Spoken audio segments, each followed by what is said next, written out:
प्रिय विद्यार्थियों, आज हम कक्षा 12 हिंदी की पाठ्यपुस्तक अंतरा भाग 2 के काव्यखंड के अध्याय 9 में वर्णित कवि विद्यापति का परिचय प्राप्त करने जा रहे हैं। आज हम कवि विद्यापति का परिचय प्राप्त करते हुए इनके व्यक्तित्व के बारे में, इनके कृतित्व के बारे में जानकारी प्राप्त करेंगे। कवि विद्यापति का जन्म सन 1380 ईस्वी में माना जाता है। इनका जन्म बिहार के मधुबनी जिले के बिस्सी गांव में माना जाता है। आइए इनके बारे में हम बिंदुवार जानकारी प्राप्त करें। विद्यापति का जन्म सन 1380 ईस्वी में हुआ। विद्यापति का जन्म सन 1380 ईस्वी में हुआ। इनका जन्म बिहार के मिथिला अंचल के मधुबनी जिले के बिस्सी गांव में हुआ। बिहार के मिथिला अंचल के मधुबनी जिले के बिस्सी गांव में विद्यापति का जन्म हुआ। मधुबनी बिहार के बिस्सी गांव के एक ऐसे परिवार में आपका जन्म हुआ जो विद्या और ज्ञान के लिए प्रसिद्ध था। ऐसे परिवार में विद्यापति का जन्म हुआ जो ज्ञान के लिए और विद्या के लिए प्रसिद्ध था। उनके जन्म काल के संबंध में प्रामाणिक सूचना उपलब्ध नहीं है। उनके रचना काल और आश्रयदाता के राज्यकाल के आधार पर उनके जन्म और मृत्यु का अनुमान किया गया है। उनके रचना काल और आश्रयदाता के राज्यकाल के आधार पर ही उनके जन्म और मृत्यु वर्ष का अनुमान किया गया है। विद्यापति मिथिला नरेश राजा शिवसिंह के अभिन्न मित्र, राजकवि और सलाहकार थे। विद्यापति मिथिला नरेश राजा शिवसिंह के अभिन्न मित्र थे, राजकवि थे और सलाहकार के रूप में कार्य करते थे। विद्यापति बचपन से ही अत्यंत कुशाग्र बुद्धि और तर्कशील व्यक्ति थे। इनकी बुद्धि अत्यंत कुशाग्र थी और वे तर्क के आधार पर अपने मन में उठे हुए प्रश्नों का समाधान करना अधिक पसंद किया करते थे। इस प्रकार विद्यापति बचपन से ही अत्यंत कुशाग्र बुद्धि थे और वे तर्कशील व्यक्ति थे। साहित्य, संस्कृति, संगीत, ज्योतिष, इतिहास, दर्शन, न्याय, भूगोल आदि के वे प्रकांड पंडित थे। वे एक प्रकांड पंडित व्यक्तित्व के धनी थे। वे साहित्य, संस्कृति, संगीत, ज्योतिष, इतिहास, दर्शन, न्याय, भूगोल आदि के प्रकांड पंडित थे। उन्होंने संस्कृत, अवहट्ट, अपभ्रंश और मैथिली तीनों भाषाओं में रचनाएं की। विद्यापति ने संस्कृत भाषा में रचनाएं की, अवहट्ट यानी अपभ्रंश भाषा में रचनाएं की और मैथिली यानी तीनों ही भाषाओं में उन्होंने रचनाएं की। इसके अतिरिक्त उन्हें और भी कई भाषाओं, उपभाषाओं का ज्ञान था। वे बहुभाषाविद थे। उन्हें अनेक भाषाओं और उपभाषाओं का ज्ञान था। वे आदिकाल और भक्तिकाल के संधि कवि कहे जाते हैं।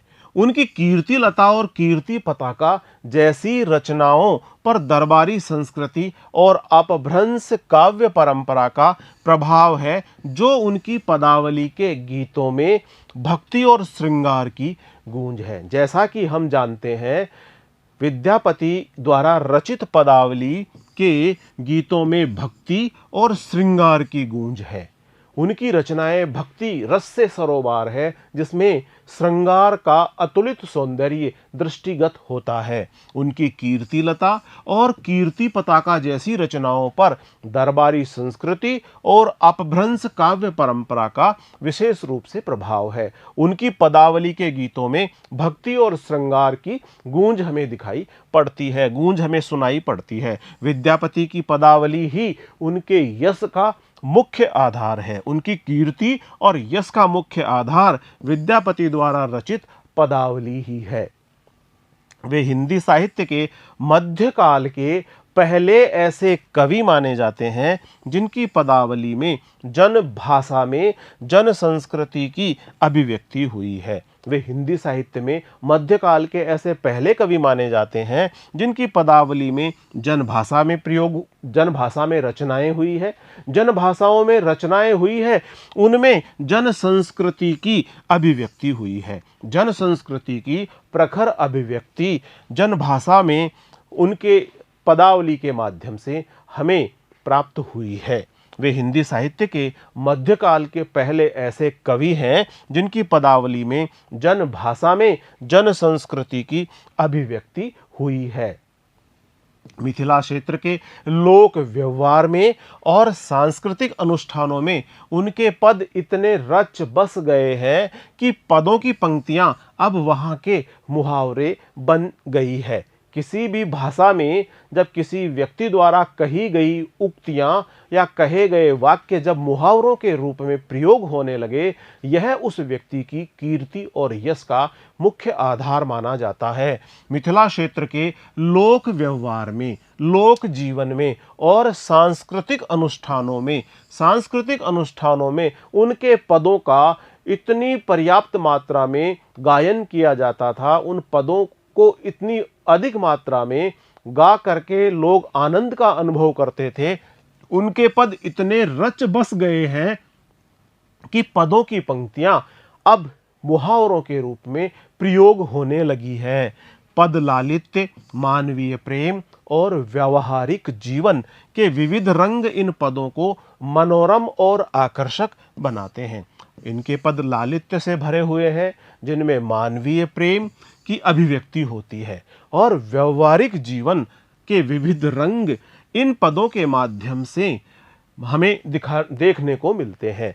इन पदों के माध्यम से जो पद लालित्य, मानवीय प्रेम और व्यवहारिक जीवन के विविध रंग उजागर हुए हैं, उनके माध्यम से इन पदों को मनोरम और आकर्षक स्वरूप प्रदान किया गया है। यानी ये जो विविध रंगों से सरोबार पद है, ये पद मनोरम है और आकर्षक है। राधा कृष्ण के प्रेम के माध्यम से लौकिक प्रेम के विभिन्न रूपों का चित्रण किया गया है। इनके पदों में लौकिक प्रेम के विभिन्न रूपों का चित्रण किया गया है। राधा कृष्ण के प्रेम को आधार बनाकर इनके पदों में लौकिक प्रेम के विभिन्न रूपों का चित्रण किया गया है। स्तुति पदों में विभिन्न देवी देवताओं की भक्ति आराधना की गई है। प्रकृति संबंधी पदों में प्रकृति की मनोहर छवि रचनाकार के अपूर्व कौशल, प्रतिभा और कल्पनाशीलता की परिचायक है। राधा कृष्ण के प्रेम के माध्यम से उन्होंने अपने पदों में लौकिक प्रेम के विभिन्न रूपों का चित्रण किया है। उन्होंने अपने पदों में, स्तुति पदों में विभिन्न देवी देवताओं की भक्ति आराधना की है। उनके पदों में प्रकृति संबंधी पदों में प्रकृति की मनोहर छवि, रचनाकार के अपूर्व कौशल, प्रतिभा और कल्पनाशीलता की परिचायक है। उनकी महत्वपूर्ण कृतियां इस प्रकार से है: कीर्तिलता, कीर्ति पताका, पुरुष परीक्षा, भू परिक्रमा, लिखनावली और पदावली। पदावली उनके पदों में प्रेम और सौंदर्य की अनुभूति की जैसी निश्चल और प्रगाढ़ अभिव्यक्ति हुई है, वह अन्यत्र दुर्लभ है। उनके पदों में प्रेम और सौंदर्य की अनुभूति का भाव बहुत ही गहनता से भरा हुआ है। उनके पदों में हमें प्रेम और सौंदर्य की गहन अनुभूति होती है, और उसके साथ में अनुभूति की निश्चल और प्रगाढ़ अभिव्यक्ति जो हमें देखने को मिलती है, वह अन्यत्र बहुत ही दुर्लभ है, बहुत ही कठिनाई से देखने को मिलती है। इनकी मृत्यु सन 1460 ईस्वी में मानी जाती है। पदावली से इस पाठ्य पुस्तक में विद्यापति के 3 पद लिए गए हैं। प्रथम पद, पतिया लय जायत रे मोरा पियतम पास, एही कार्तिक मास। इस प्रथम पद में, जिसकी प्रारंभिक पंक्तियां हैं, पतिया लय जायत रे मोरा पियतम पास, एही कार्तिक मास से समाप्त हो रहे इस पद में विरहिणी के हृदय के उद्गारों को प्रकट करते हुए उन्होंने उसको अत्यंत दुखी और कातर बताया है। इस पद में विरह पीड़ा से भरी हुई नायिका के हृदय के उद्गारों को प्रकट किया गया है और उसको विरह में दग्ध बताया गया है, विरह वेदना से पीड़ित बताया गया है। विरह वेदना में अत्यंत वह पीड़ित होकर के बहुत ही दुखी है और बहुत ही कातर स्थिति में है। वह अपने प्रिय के पास अपना विरह से भरा हुआ संदेश भिजवाना चाहती है। अपने हृदय में विरह के भाव का वह प्रकटीकरण करना चाहती है। विरह के भाव का संदेश वह अपने प्रियतम के पास में भिजवाना चाहती है। उसका हृदय प्रियतम श्री कृष्ण द्वारा हर लिया गया है। नायिका कहती है कि उसके हृदय का हरण तो उसके प्रियतम श्री कृष्ण ने कर लिया है। श्री हरि ने हरण कर लिया उसके मन को, उसके हृदय को, उसके मन को और उसके हृदय को उसके प्रियतम श्री कृष्ण द्वारा हर लिया गया है, हरण कर लिया गया है। और प्रियतम गोकुल छोड़कर मधुपुर जा बसे हैं। मधुपुर से आशय है मथुरा जा बसे हैं। कवि ने उनके कार्तिक मास में आने की संभावना प्रकट की है।